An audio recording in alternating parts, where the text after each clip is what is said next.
Hi, I'm Jen Burasek. I teach 6th grade literacy at the junior high, and I wanted to talk to you about how PLCs are directly impacting my work for and with students. Starting with our text. Everybody's reading the same book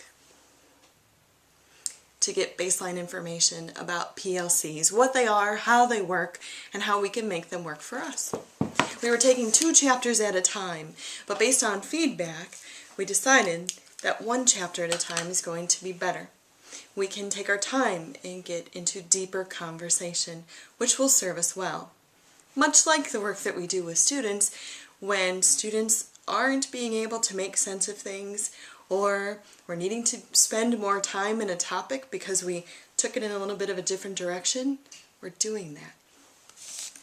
One of the things we talked about this week while we were in our grade level teams, so I sat with my 6th grade colleagues, 7th grade colleagues sat together, 8th grade colleagues sat together, our specialists worked together, and so did teacher aides. We all talked about the same thing, how we work in a team. One of the tools that's included in the book that we used was the Learning Team Collaboration Survey. And just like we want students to do, everybody took a moment to think about how things are working, if they were working. And one of the things that came up in our conversation, again at 6th grade team, was our schedule. Does the schedule that we've created serve us as well as it could? For example, Mrs. McConnell and I both teach 6th grade literacy. So we like to get together and talk about what we're teaching and how it's going and what we can do better.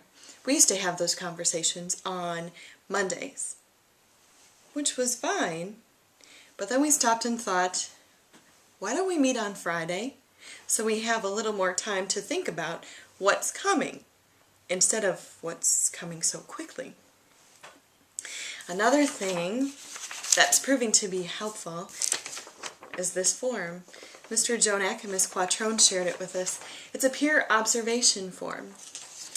Anybody at the junior high can go into anybody's classroom, because we all said we're willing to have our colleagues come into our classrooms, and we can take this form and it gives us a framework of things to look for. Not only does this form give us some starting points for conversation, for observation, but it also has a spot where we think about our own classrooms. To complement that, I created this for the literacy department. It's based on work that Charlotte Danielson did that was shared with us on those first Institute days of the school year.